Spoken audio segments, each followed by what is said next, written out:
La epístola de Filipenses capítulo 2, versículos del 1 en adelante. No lo pierda, por favor, lo vamos a estar utilizando durante todo el sermón, lo vamos a estar leyendo a poco. El día de hoy, el mensaje se llama un mismo sentir es sentir lo mismo, estar en unidad. La importancia del mensaje del día de hoy es hablar acerca de la unidad que quiere Dios en su iglesia y en nosotros como creyentes. Eso es lo importante, así que no pierda de vista eso. Y el mensaje, reitero, se llama un mismo sentir, Filipenses 2, del 1 al 11. Ponga ahí un separador, su dedo o alguna marca y lo vamos a estar leyendo. Y cierre sus ojos y vamos a comenzar en esta mañana con una oración. Bendito Dios, te damos gracias por la oportunidad de estar aquí para predicar tu palabra y para poder escucharla. Y yo te pido, Señor, que por favor me bendigas y me uses como un instrumento para compartir tu mensaje a tu pueblo. Que esta palabra toque mi vida, mi mente, mi corazón a través de tu Espíritu Santo y que a su vez mis hermanos puedan ser edificados y tocados a través de ti por el poder santo de tu Espíritu, para que nuestra vida sea transformada y moldeada conforme a lo que tú quieres y que podamos entender con claridad. Y no solamente entender, sino practicar por la capacitación de tu Espíritu Santo en nosotros lo que tú quieres para nosotros. Te pedimos también, Señor, si alguien más ha de llegar, que lo traigas con bien y que en este momento pongas en cada uno de nosotros la atención correcta, porque hemos de recibir el alimento tuyo, que no viene de mí, Señor, sino que viene de ti, de tu corazón. Yo solamente soy un canal, yo solamente soy un instrumento y nada más. En tus manos nos ponemos, te agradecemos por tu palabra, te agradecemos por lo que nos enseñas y te pedimos, Señor, tú nos ministres completamente y nos enseñes, bendito Dios, en el nombre de tu Hijo, el Señor Cristo Jesús. Amén.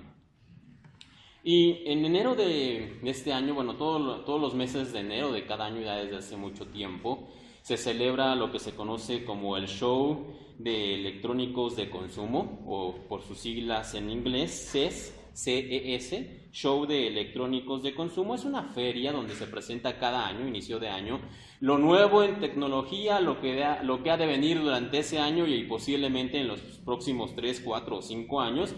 Y ya tiene bastante tiempo que esta feria se celebra. Y este año, en 2018, la empresa de electrónicos Samsung presentó un nuevo televisor que de hecho su nombre se llama El Muro o The Wall. ¿Y por qué se llama así? Bueno, simplemente porque tiene el nada despreciable tamaño de 146 pulgadas.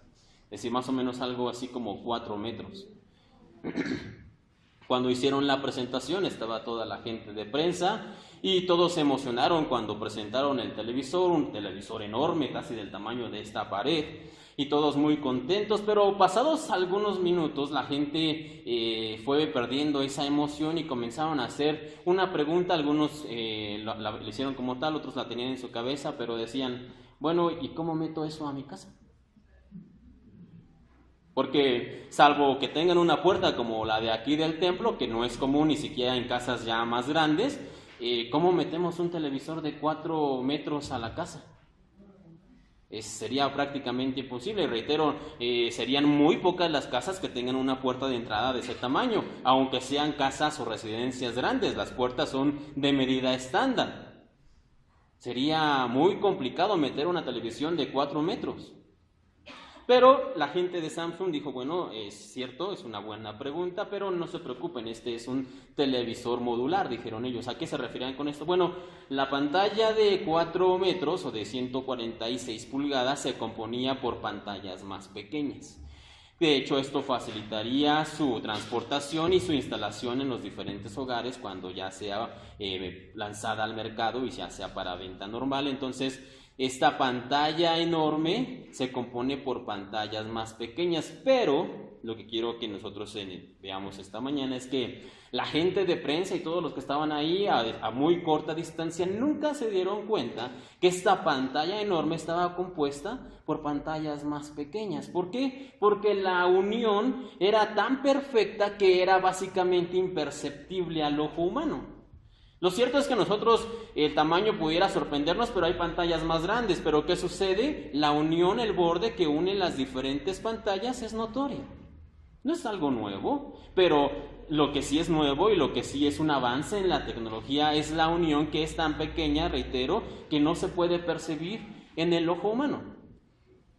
¿Por qué les cuento esto? Bueno, porque justamente, como les decía, el mensaje de esta mañana se llama Un mismo sentir y habla acerca de la unidad y habla acerca de la unidad que Dios quiere que nosotros como creyentes tengamos, y es precisamente ese tipo de unidad tan perfecta que sea imperceptible al ojo de los demás. Ahora bien, como les decía, Filipenses capítulo 2, versículo 1 y 2 dice de la siguiente manera: por tanto, si hay alguna consolación en Cristo, si algún consuelo de amor, si alguna comunión del Espíritu, si algún afecto entrañable, si alguna misericordia, completad mi gozo, sintiendo lo mismo, teniendo el mismo amor, unánime, sintiendo una misma cosa. En esta porción el apóstol Pablo nos invita a nosotros los creyentes a que tengamos en alta estima el hecho de ser de un mismo sentir, la unidad de pensamiento, la unidad de creer lo mismo, ¿ok? Y si bien es el apóstol quien lo está pidiendo, es el apóstol inspirado por Dios el que nos habla acerca de la importancia de la unidad.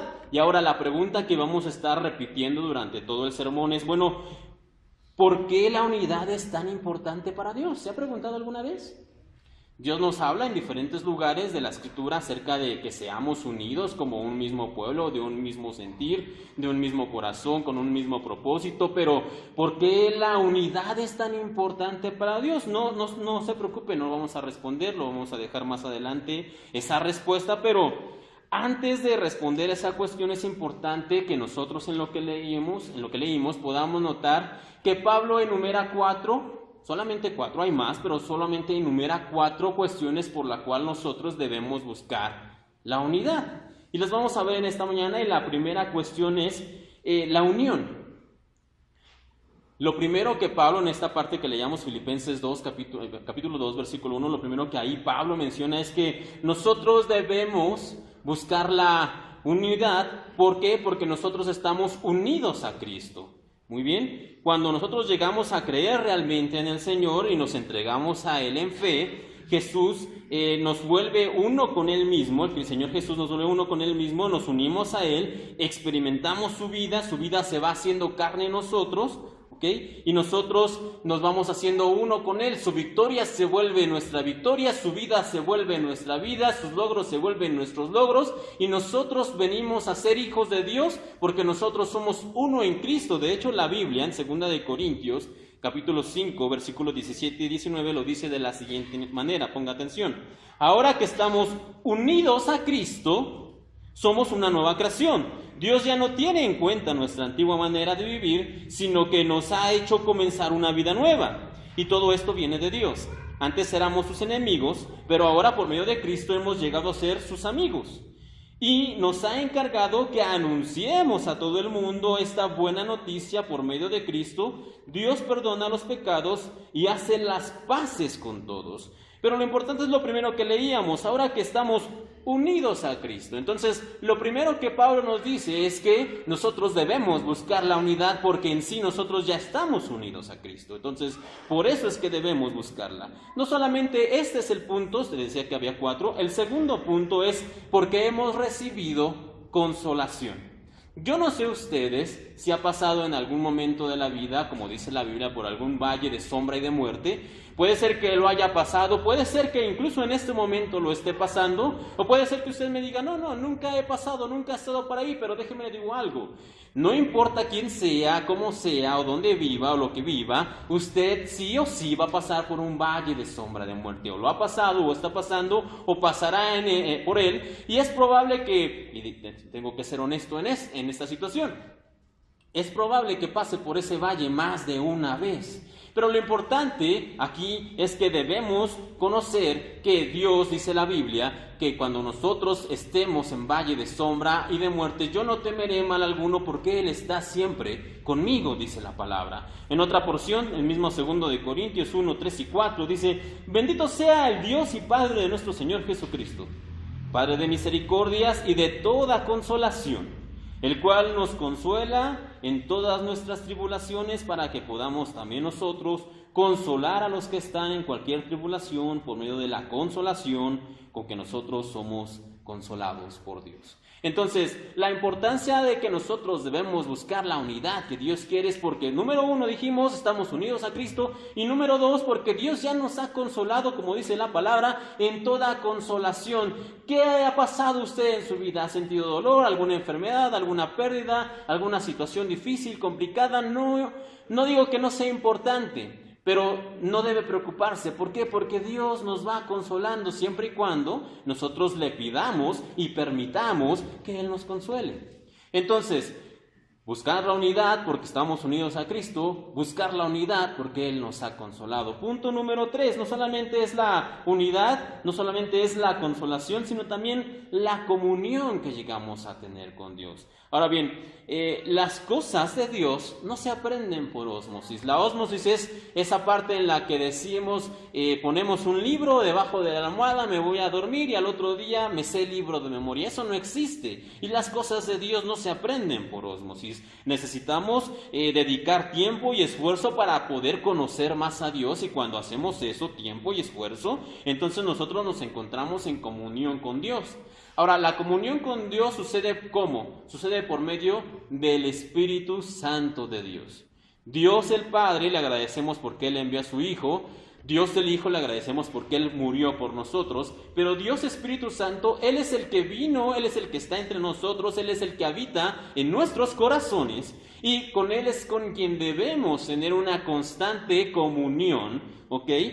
La Biblia lo dice, Juan 16, versículo 13, pero cuando venga el Espíritu de verdad, Él los guiará a toda la verdad, porque no hablará por su propia cuenta, sino que hablará todo lo que oyere y os hará saber las cosas que habrán de venir. Entonces, nuestra comunión con Dios viene a través de pasar tiempo precisamente con Dios por medio del Espíritu Santo, cuando estamos orando, cuando leemos la Biblia, cuando hacemos un tiempo de ayuno, cuando le dedicamos un tiempo de meditación y de estar precisamente en un tiempo de comunión con Dios. Entonces, dijimos que es la unidad, la consolación, la comunión, lo que Dios nos ha dado. Y por último, en estos 4 puntos que íbamos a ver también, Dios nos ha dado compasión.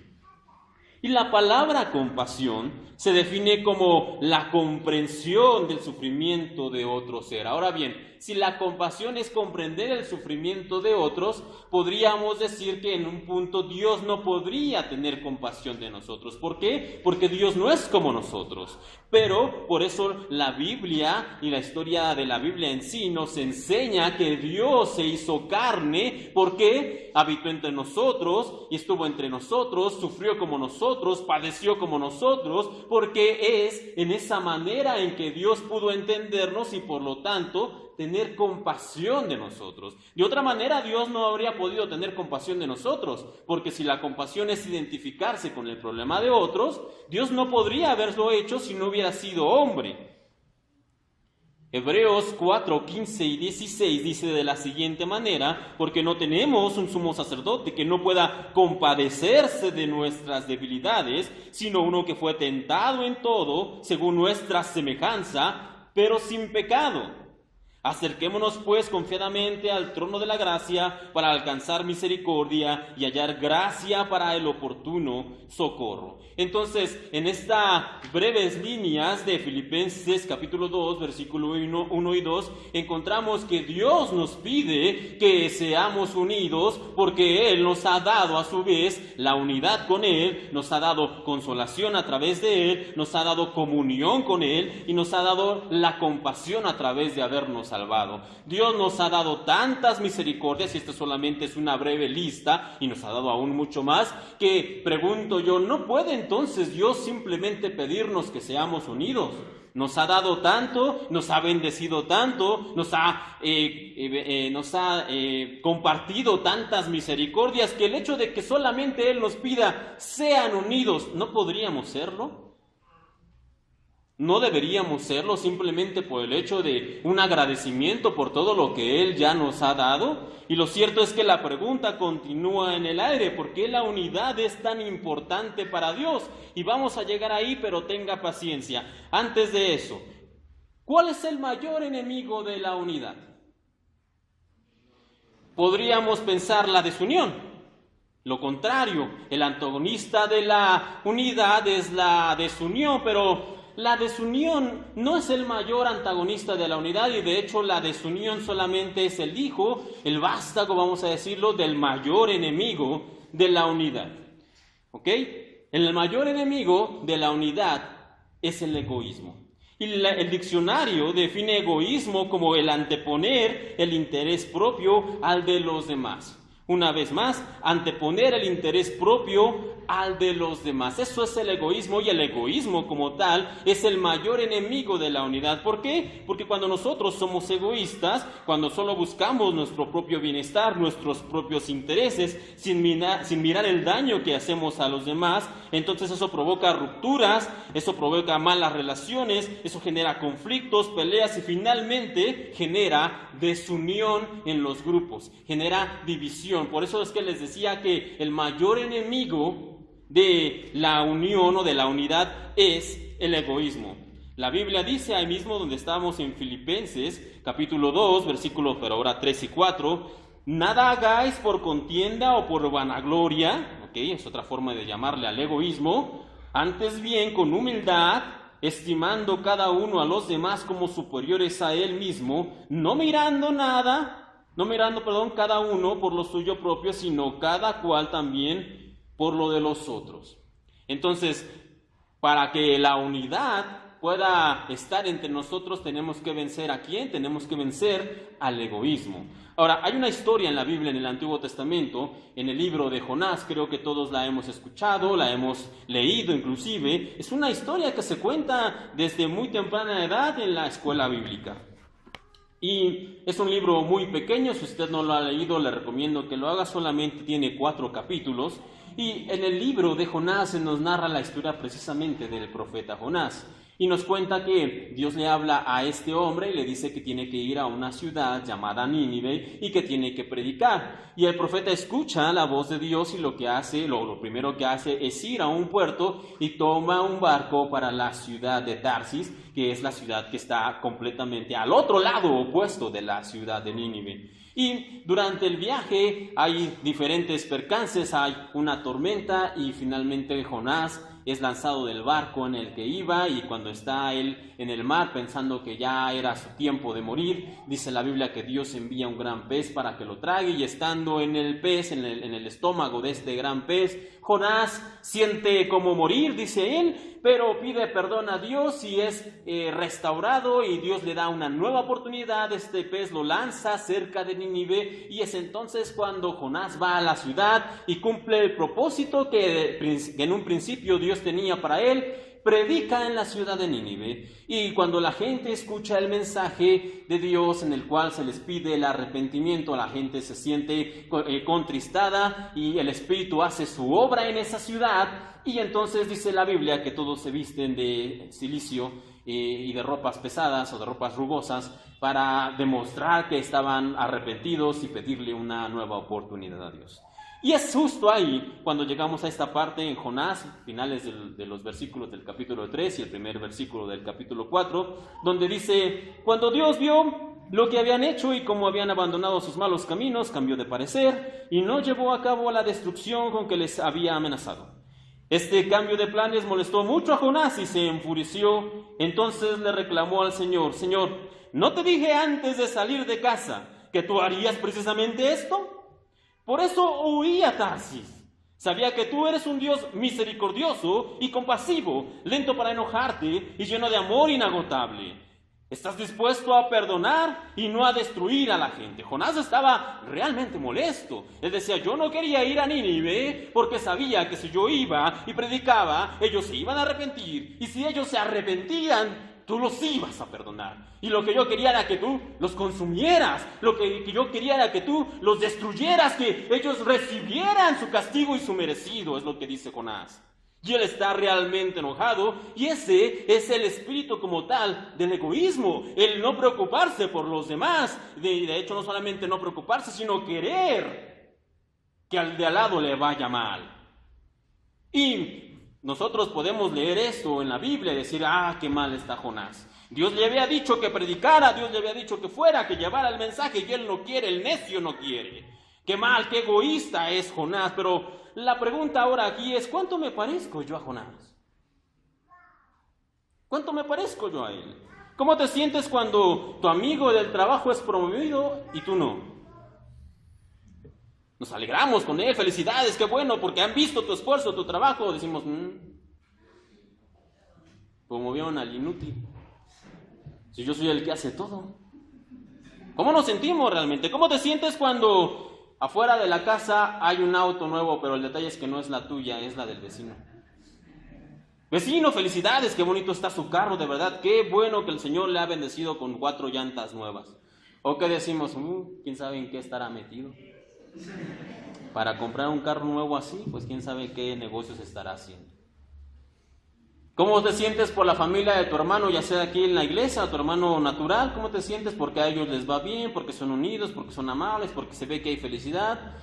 Qué bien que a mi hermano le va bien en su vida y en su familia. Esos son... Aquí se ven bien unidos, pero han de tener problemas, son hipócritas, solamente son hipócritas. ¿O realmente nos alegramos por ellos? ¿Cómo te sientes cuando a alguien más le va bien, cuando alguien más prospera, cuando alguien más es bendecido y tú no? Y entonces yo estaba pensando, cuando estaba preparando eso, en hacer un negocio aquí en la iglesia. Para la próxima semana voy a traer unas camisetas en diferentes tallas. Y en la parte de atrás, en la espalda, le voy a poner #yo soy Jonás. Porque la verdad es que, ¿cuánto nos parecemos a Jonás? Todos somos como él, en algún tiempo y de alguna manera y en cierta medida. Todos somos egoístas y no buscamos realmente la unidad en Dios, no buscamos realmente la unidad en el Señor. Pero la pregunta ahora sería, ¿qué puedo hacer entonces para vencer el egoísmo en mi vida?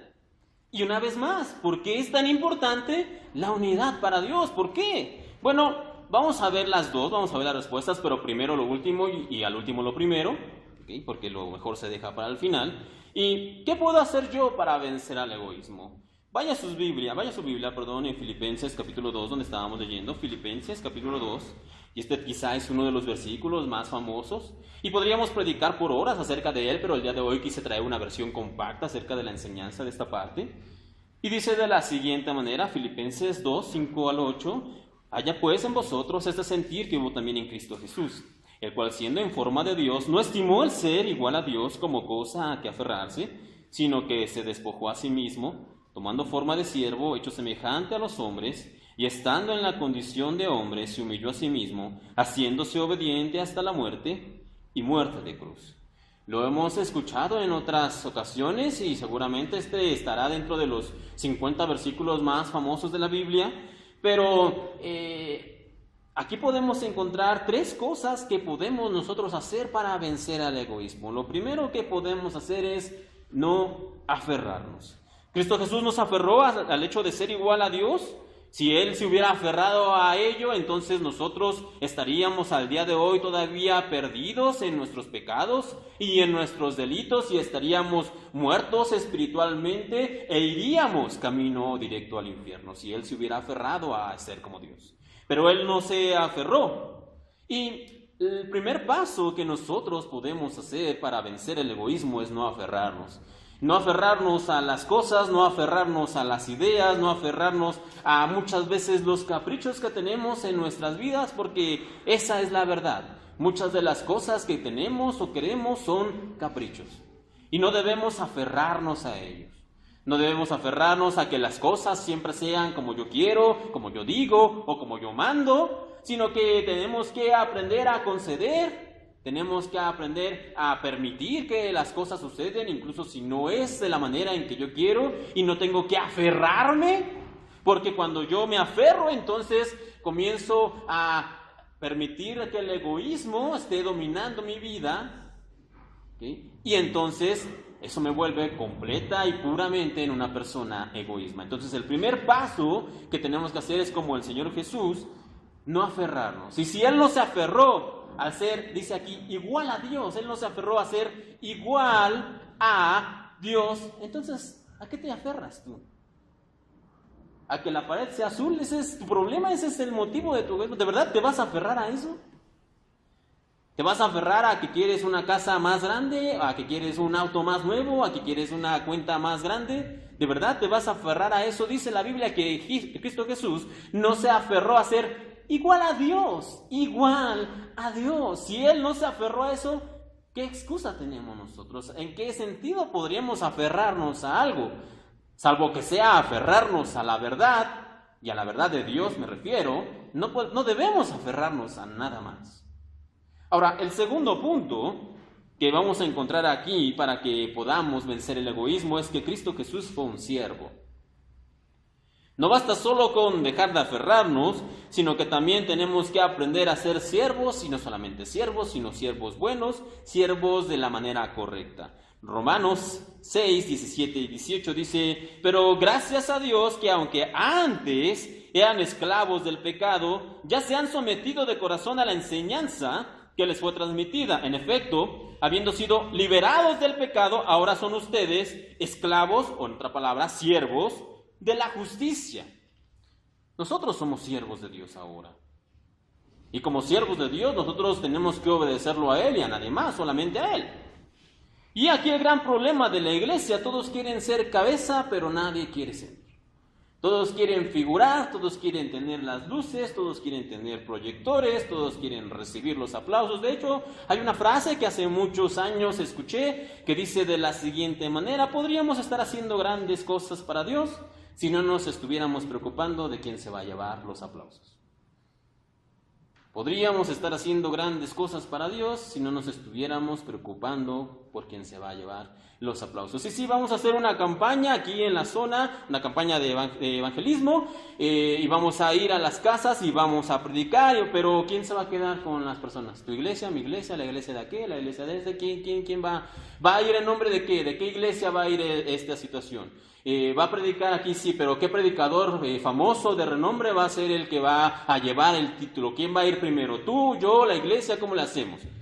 Nos preocupamos por tonterías que realmente no tienen sentido, cuando el Señor Jesús nos enseñó que lo principal, lo primordial es servir. Cristo fue un siervo obediente, dispuesto por completo a cumplir la voluntad de su Padre. La pregunta aquí es: ¿nosotros podemos ser esa clase de siervos o queremos ser los que mandan? Queremos ser los que figuren, queremos ser las estrellitas del programa. Y ese es un problema. Ahora bien, no solamente fue un siervo, no solamente no se aferró a ser igual a Dios, sino que también dice la Biblia en estos versículos que leíamos que se humilló. Jesús dice que es Dios y que era como tal igual a Dios. Y aquel que es Dios se confinó a un cuerpo mortal, y el dueño de todo no tenía un lugar ni siquiera para nacer. El dueño de todo tuvo hambre y tuvo sed. El que la Biblia nos enseña que su pie no desmayará, estuvo cansado y tuvo sueño. Él se sintió débil. Él se sintió completamente humillado, se despojó completamente en un punto de su divinidad para humillarse. ¿Y se humilló por qué? Se humilló por nosotros. Y no cualquier humillación, sino una humillación completa. La Biblia, en el Evangelio de Juan, capítulo 1, versículo 11, dice que a lo suyo vino, pero los suyos no le recibieron. Y no solamente no le recibieron, sino que lo tomaron, lo golpearon, lo humillaron completamente, le pusieron una corona de espinas, lo llevaron a un lugar llamado el Monte de la Calavera, y puesto ahí como un vil criminal, fue crucificado ante los ojos de toda la ciudad. Él fue completamente humillado. Pero él sabía, y él lo permitió porque conocía que había un propósito más grande. Ese propósito lo encontramos en el siguiente versículo, también ahí en Juan capítulo 1, pero versículo 12. Mas a todos los que le recibieron, a los que creen en su nombre, les dio potestad, les dio derecho, les dio autoridad, les permitió ser hijos de Dios. Por un momento de ser humillado, Cristo Jesús, él sabía que iba a conseguir que todos nosotros fuéramos exaltados.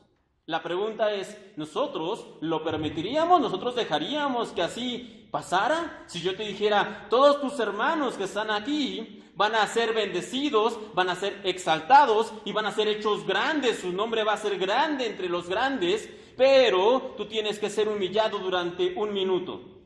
De la peor manera y de la peor forma vas a ser humillado durante 1 minuto, pero si lo haces, todos tus hermanos van a ser grandes. ¿Lo permitiríamos? Y en este momento muchos diríamos, sí, adelante, pero lo cierto es que no lo permitiríamos muchos de nosotros, aunque nuestros hermanos recibieran beneficio. Pero gracias al Padre, que el Hijo, Cristo Jesús, lo permitió, y Él fue humillado públicamente de la peor forma por un tiempo, pero Él sabía que si Él lo permitía, entonces nosotros seríamos enaltecidos. Y dice la Biblia, porque el que se enaltece será humillado, y el que se humilla será enaltecido. Porque el que se enaltece será humillado, y el que se humilla será enaltecido. ¿Cuántos de nosotros permitiríamos que nos humillaran para permitir que nuestros hermanos se enaltecieran? No sé cuántos, hermanos, pero sería muy, muy difícil. Y llegamos al meollo de todo el asunto. La unidad es importante para Dios, pero la pregunta sigue siendo, ¿por qué? ¿Por qué es tan importante para Dios la unidad? Bueno, hay 4 puntos que quiero que veamos ya para ir terminando, por el cual la unidad es importante para Dios. Les voy a dar lectura y luego los vamos a explicar. La unidad es importante para Dios, número 1, porque la unidad nos hace de un mismo sentir. Número 2, si somos de un mismo sentir, nos amamos unos a otros. Número 3, si nos amamos unos a otros, conseguimos un mismo propósito. Y número 4, cuando tenemos un mismo propósito, entonces desterramos el egoísmo de nuestras vidas. Y vamos a explicarlo. Número 1, la unidad es importante para Dios porque la unidad nos hace de un mismo sentir. ¿Qué es el mismo sentir? La Biblia lo hemos leído, de hecho el sermón de esta mañana así se llama precisamente un mismo sentir, pero ¿qué es lo mismo que debemos sentir? Y muchas veces pensamos que debemos tener los mismos sentimientos y que debemos tener las mismas reacciones, pero solamente hay un mismo sentir que es importante para nosotros como cristianos. ¿Y cuál es? Bueno, que nosotros somos pecadores. Eso es lo primero que nosotros como creyentes, debemos sentir. ¿Debemos ser de un mismo sentir? Sí. ¿Y cuál es ese mismo sentir? Bueno, que todos nosotros somos pecadores. ¿Nos identificamos con ese pensamiento todos? ¿Nos identificamos con que siendo aún pecadores, Cristo murió por nosotros? Ese es el mismo sentir que nosotros debemos tener. Eso es lo que todos nosotros debemos sentir por igual. Ahora bien, cuando nosotros llegamos a sentir lo mismo en ese sentido, eso nos hace amarnos unos a otros. ¿Por qué? Porque si todos somos pecadores, entonces ¿quién es más grande de nosotros? No me refiero a quién es más pecador, sino que si todos estamos enfermos de la misma enfermedad terminal, entonces ¿quién se va a sentir más que el de al lado? O que el de enfrente, o que el de atrás. Por eso la importancia de tener un mismo sentir. ¿Por qué? Porque eso nos da el entendimiento de que ninguno es más ni ninguno es menos, sino que simplemente todos somos pecadores, distintos pecados y distintas maneras de hacerlo, pero al final del día todos pecadores. Por eso es que Dios nos manda y nos envía a tener un solo sentir. Les decía, punto número 2, cuando somos de un mismo sentir, entonces nos amamos unos a otros. Veíamos en la mañana, el día de hoy, en la escuela dominical, en Primera de Juan, que dice, todo aquel que ama es nacido de Dios y conoce a Dios. El que no ama, no ha conocido a Dios, porque Dios es amor. Ahora, cuando nosotros entendemos que todos somos pecadores y nos unificamos en ese mismo sentir, entonces comenzamos a amarnos unos a otros. ¿Por qué? Porque dice la Biblia que el amor viene de Dios. Comenzamos a amarnos, comienzo a ver a mi hermano como un pecador y comienzo a verlo precisamente como un pecador, comienzo a verlo como ¿quién? Como Dios me vería a mí. Porque como creen que nos ve Dios a nosotros. Dios nos ve precisamente como lo que somos, como seres inferiores, gente que no tiene... La Biblia dice en una parte del Evangelio que Cristo Jesús subió al monte y vio a toda la gente y tuvo compasión de ellos porque los vio como ovejas que no tienen pastor. como ovejas que no tienen pastor. Entonces, si nosotros entendemos que todos aquí somos pecadores, vamos a vernos de manera diferente, y cuando nos vemos distintos comenzamos a amarnos unos a otros porque entendemos que necesitamos de Dios. Entendemos que nuestra vida está siendo cambiada y transformada, como dice su palabra, de a poco y de día a día y de gloria en gloria, hasta que lleguemos, también como dice la Biblia, a la estatura del varón perfecto.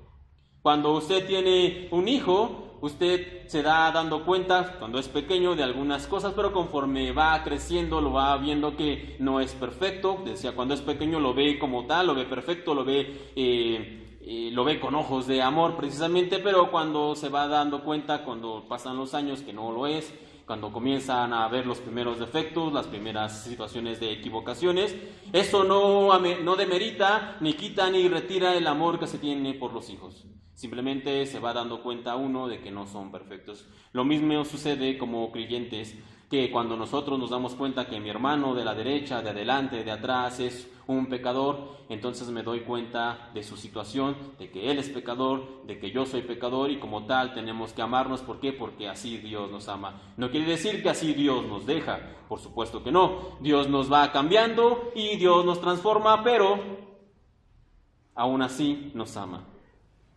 Punto número 3, cuando entendemos que debemos amarnos unos a otros, eso nos da un mismo propósito. Y la iglesia como tal, no solamente estoy hablando de esta iglesia, sino la iglesia en general, tiene solamente un único y exclusivo propósito. La gente lo conoce como la Gran Comisión, y ustedes me ayudarán a recitarlo como dice su palabra en Mateo.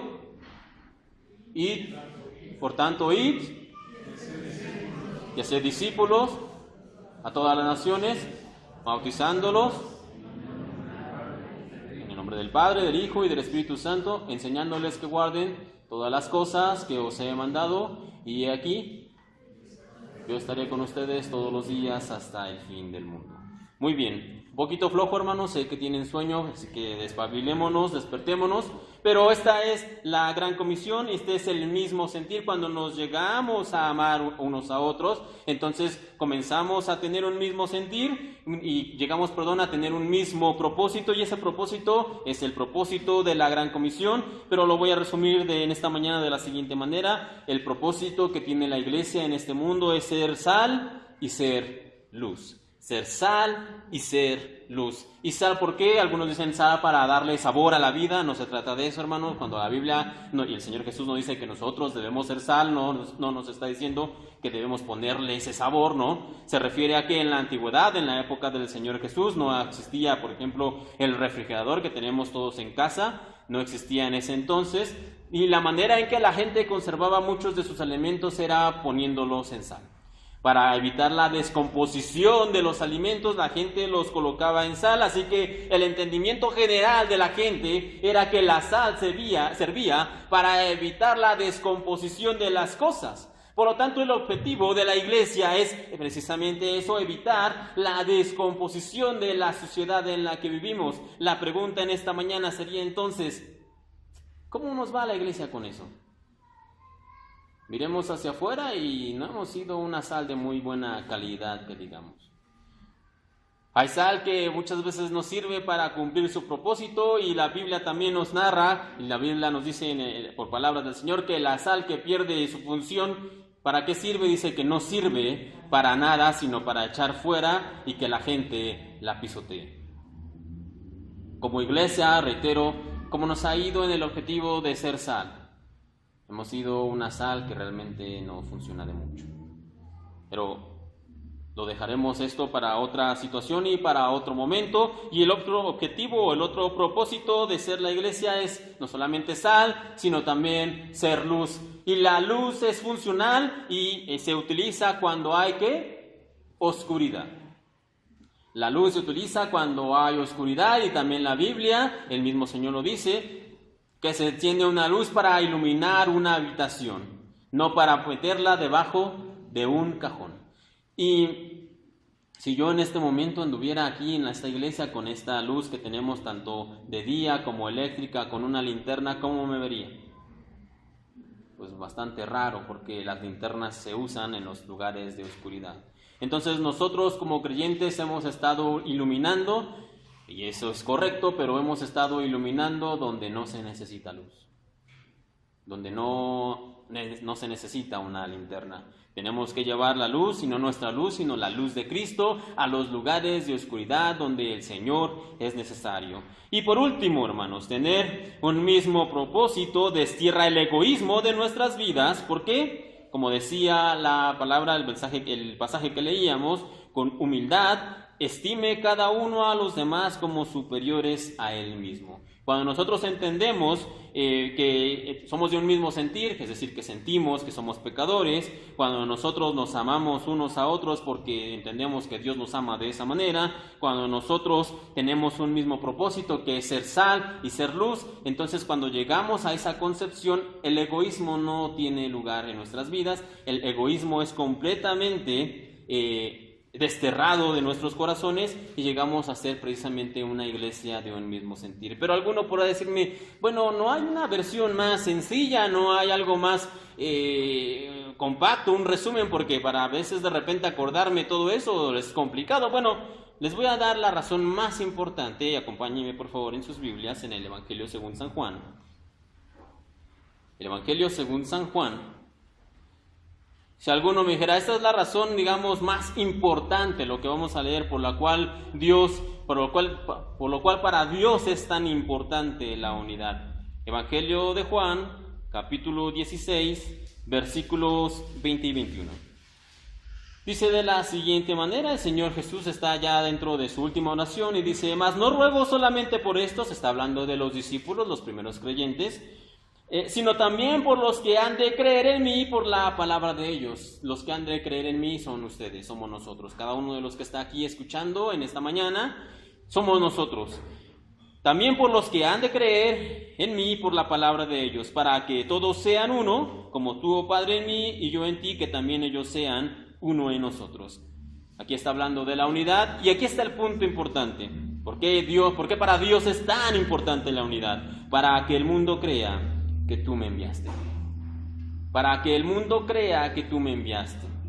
La manera que tiene la iglesia, si bien es cierto, es una sana predicación y un ejercicio de evangelismo, esa es la manera que tiene la iglesia para compartir el mensaje del Señor, pero más allá de eso, la manera más efectiva que tiene la iglesia para compartir y para llegar a las vidas de las personas que nos rodean es por medio de la unidad. Por eso es que es tan importante para Dios que seamos unidos.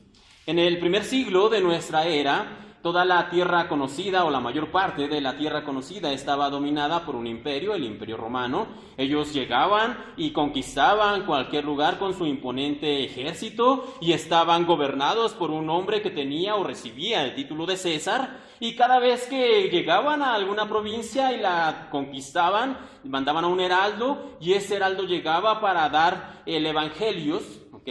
Que derivó después nuestra palabra de ahí, nuestra palabra evangelio. ¿Y qué significa evangelio? Buenas noticias. Entonces, cuando una provincia salvaje, porque así las consideraban, era conquistada por el Imperio Romano, mandaban a este heraldo para que diera el mensaje de las buenas noticias. ¿Y cuáles eran las buenas noticias? Que el César les había llevado paz y progreso a ese lugar y que ahora habían sido salvados esos salvajes en el nombre de César. Ese era el mensaje que se enviaba. De hecho, había un saludo propagandístico en ese entonces que decía, César es Señor. La gente se veía en la calle y para saludarse decían, César es Señor, y el otro respondía, César es Señor. Era una manera de propaganda porque los romanos creían firmemente que César era no solamente su gobernante, sino que también era un dios. Y es precisamente en esta época y en estas circunstancias que apareció un grupo de judíos por ahí en el siglo I que decían y afirmaban que su maestro, un tal Jesús de Nazaret, era el Hijo de Dios, que era Dios encarnado, que había nacido de una virgen, que había vivido entre los hombres, que había muerto en una cruz y que había resucitado al tercer día. Ahora bien, para nosotros ese es el mensaje del Evangelio, esas son las buenas noticias para nosotros. Pero en el siglo I de nuestra era, en una cultura romana, donde se tenían decenas de dioses y todos tenían un dios para diferentes cosas, Los diferentes dioses, muchos de ellos se habían encarnado, o al menos eso creían, ese era el pensamiento popular que tenían las personas, que algunos de esos dioses se habían encarnado. Había también las historias que tenían estas personas de que había mitad dioses, mitad humanos. Muchos de esos dioses que ellos adoraban, se contaba en la historia que habían nacido de alguna manera milagrosa o que habían nacido de una virgen. Muchos de estos dioses hacían milagros hacia sus seguidores y fieles. Algunos de estos dioses incluso habían muerto, pero también habían resucitado. Así que para este grupo de judíos del primer siglo, llegar con las personas del mundo y decirles que su Dios había nacido de una virgen y se había encarnado, que había habitado entre los hombres, que hacía milagros, que había muerto y que había resucitado, no era nada nuevo. No era nada espectacular. ¿Qué de diferencia hay entre tu Dios y mi Dios? El mío también murió, pero también resucitó. Así como tú dices que este tal Jesús vino encarnado, yo también tengo a mi Dios que también se ha encarnado. Y así como tú dices que este Nazareno es nacido de una virgen, mi Dios también nació de una virgen. Así que, ¿qué hace diferente tu cristianismo de mi religión pagana? ¿Qué hace especial el hecho de que tú seas cristiano? ¿Cuál es la diferencia? ¿Qué hace la diferencia? Hay un libro que solamente ilustra uno de estos puntos, que se llama El mártir de las catacumbas. Es un libro bastante bueno, si usted tiene la oportunidad de leerlo, hágalo.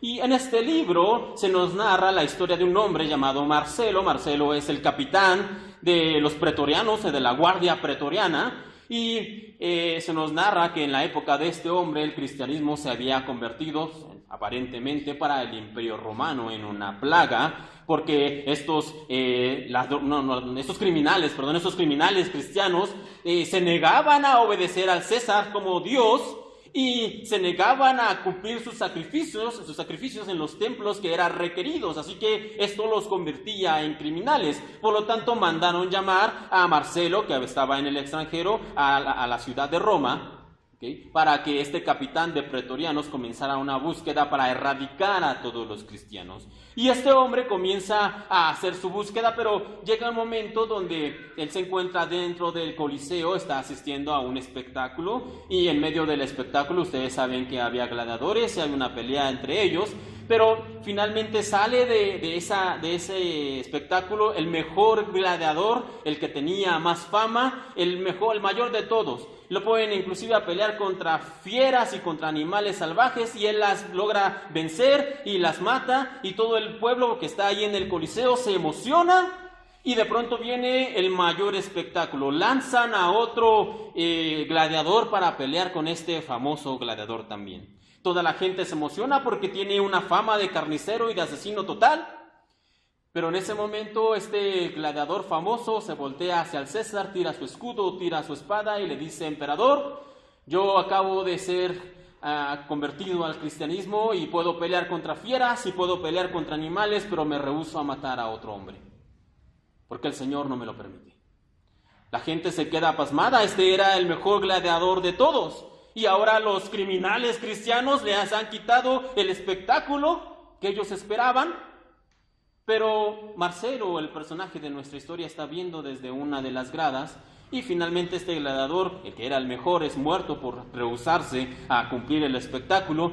Pero Marcelo se pregunta: ¿cuánto se debe estar unido a un Dios? ¿Cuánto se debe estar unido a un Señor para permitir que te maten para servirlo? ¿Cuánto tienes tú? Y él se va con esa idea. Y todo el libro nos va narrando después acerca de cómo él se da cuenta de cómo estos primeros cristianos eran pero tan unidos. Veían el uno por el otro, se ayudaban entre los demás, tenían todo en común, se preocupaban el uno por el otro. ¿Qué hace de diferente?, les preguntaba hace un momento, tu religión, tu Dios. El mío también resucitó, el mío también vino de una virgen, ¿qué es lo diferente? Bueno, ¿cómo es que el cristianismo llegó de ser una secta perseguida a ser, digamos, la religión principal en este imperio, y hasta el día de hoy una de las creencias más grandes en el mundo? No es por medio, y no estoy diciendo que no sea importante, pero no es por medio de la predicación, ni es por medio del mensaje, ni es por medio de la que se está enseñando, sino que es por medio de que las personas ven la unidad entre los creyentes. Toda iglesia, desde la primera iglesia hasta el día de hoy, que es importante, relevante y trascendente, tiene una cosa en común, que los que están ahí son realmente creyentes unidos. Así que la pregunta para terminar en esta tarde es, si tus vecinos, nuestros vecinos aquí alrededor de la iglesia, los vecinos en tu casa, los compañeros en la escuela o los compañeros en el trabajo, tuvieran solamente como ejemplo la unidad que tenemos en esta iglesia, la unidad que tienes en tu familia y la unidad que tienes con tu Dios, para responder una sola pregunta. Decíamos que había una propaganda política, que había un saludo que era César es Señor. Bueno, nosotros sabemos que César no es Señor, sino ¿quién? Jesús es Señor. Así que si las personas que nunca han venido a una iglesia, que nunca han leído la Biblia, que nunca han escuchado el mensaje de salvación y el mensaje de buenas nuevas del Evangelio, ellos que nunca lo han escuchado tuvieran solamente nuestro ejemplo de unidad aquí en la iglesia, el ejemplo de unidad en tu familia y el ejemplo de unidad de ti con Dios, para responder, ¿es Jesús Señor? ¿Es realmente Jesús el Señor? Si solamente tuvieran nuestro ejemplo de unidad, ¿qué responderían?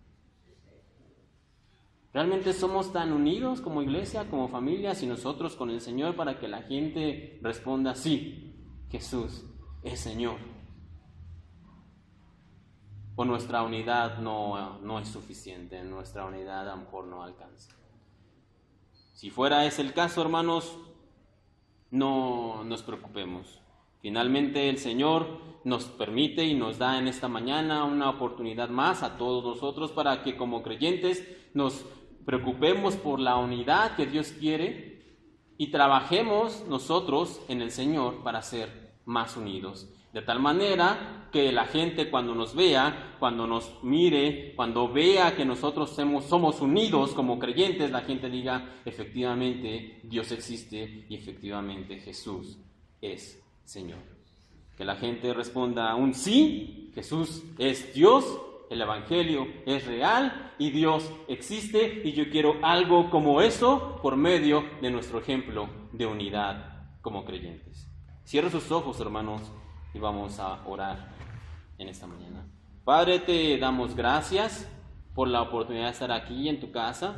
También te damos gracias por todas las personas que han podido estar aquí en esta mañana. Te pedimos que tú los lleves con bien en esta tarde a sus casas y que las siguientes semanas tú vayas soplando más personas para que vengan no a escucharme a mí, ni a escuchar a un grupo de alabanza, ni a cantar lindas alabanzas, ni a sentir un rato de emoción, sino que vengan realmente, Señor, a escucharte a ti, a aprender de ti, a recibir consuelo, a recibir ánimo, a recibir una palabra que provenga directamente del cielo y de tu corazón. Para ello, Señor, permítenos a nosotros, cada uno de los que estamos aquí presentes, prepararnos, ser realmente una iglesia unida, no solamente en palabras, sino en hecho, preocupándonos unos por otros y viendo unos por otros y amándonos unos a otros con el amor con que tú nos has amado. Señor, ciertamente hasta el día de hoy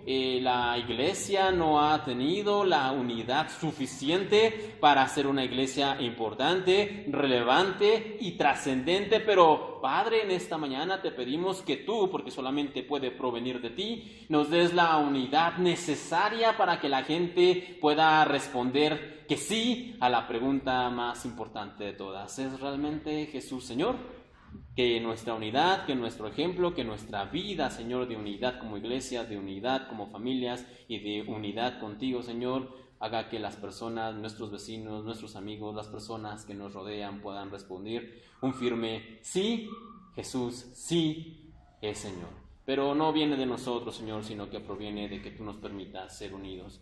Que nos preocupemos por ello, Señor, y que estemos constantemente trabajando y permitiendo que tú nos hagas cada día más unidos a ti, más unidos como familia y más unidos como iglesia.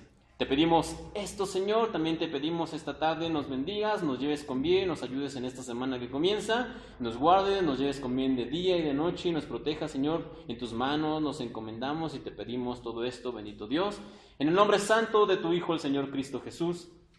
Amén.